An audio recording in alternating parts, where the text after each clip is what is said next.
Hello વિદ્યાર્થી મિત્રો, આજે આપણે જોઈશું વિજ્ઞાન ધોરણ 9નું પ્રકરણ 7 ગતિ. તો ગતિ કોને કહેવાય? તો જો ગતિનું વર્ણન આપણે સમજીશું. જ્યારે કોઈ પદાર્થ સમય સાથે તેની સ્થિતિ બદલે છે ત્યારે પદાર્થ ગતિમાં છે તેમ કહેવાય છે.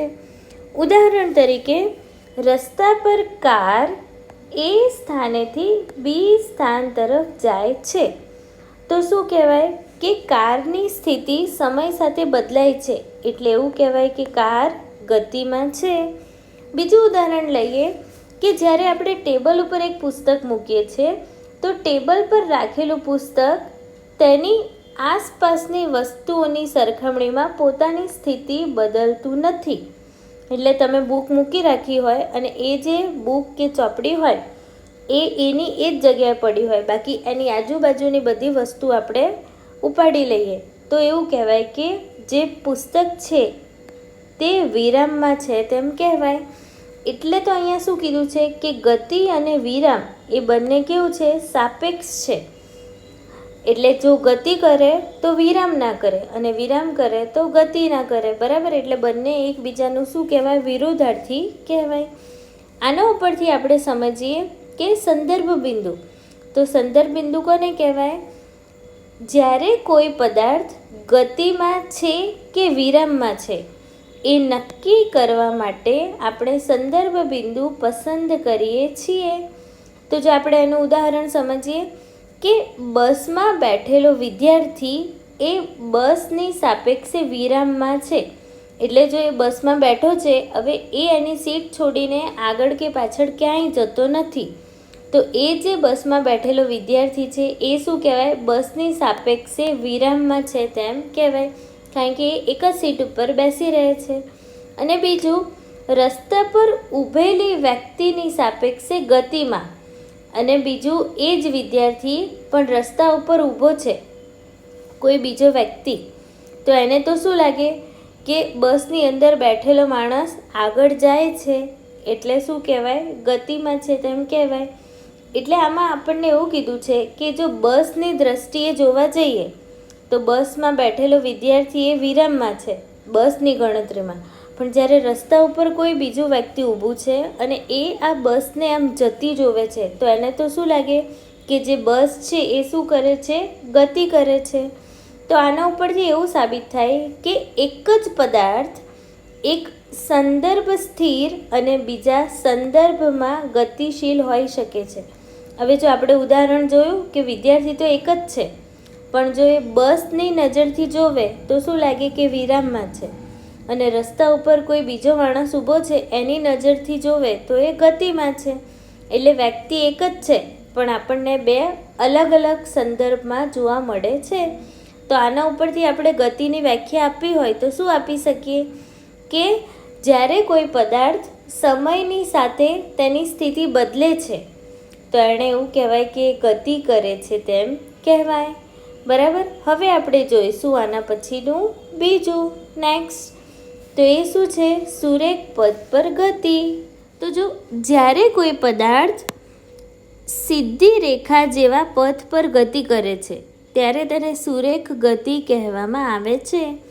એટલે આમાં આપણને એવું ઉદાહરણ આપ્યું છે કે કોઈ બી પદાર્થ હોય એ એકદમ સીધી દિશામાં ગતિ કરે, સીધી રેખા જેવા પથ પર ગતિ કરે તો એને સુરેખ ગતિ કહેવાય.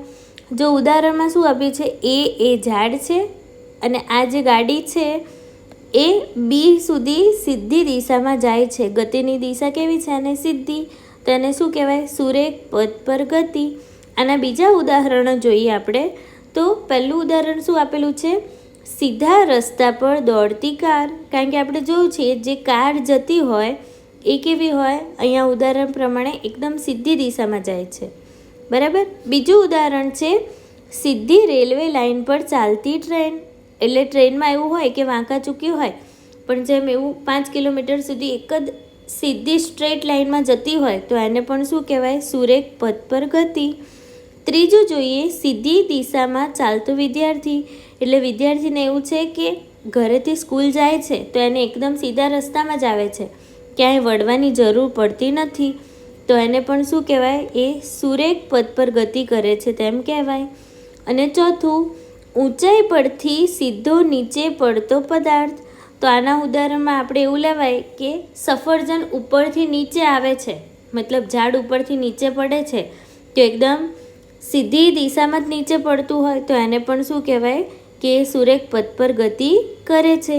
તો આનો મતલબ એવો થયો કે સીધો પથ એટલે એને કહેવાય સુરેખ ગતિ. બરાબર. હવે આપણે જોઈશું આના પછીનો નેક્સ્ટ ટોપિક. તો એમાં શું આવે છે? જો નિયમિત ગતિ. તો વિદ્યાર્થી મિત્રો, નિયમિત ગતિ કોને કહેવાય? તો જ્યારે કોઈ પદાર્થ સમાન સમયગાળામાં સમાન અંતર કાપે છે, આ વસ્તુ ખાસ યાદ રાખવાનું, ત્યારે તેની ગતિને નિયમિત ગતિ કહેવામાં આવે છે. એટલે શું કહેવાય?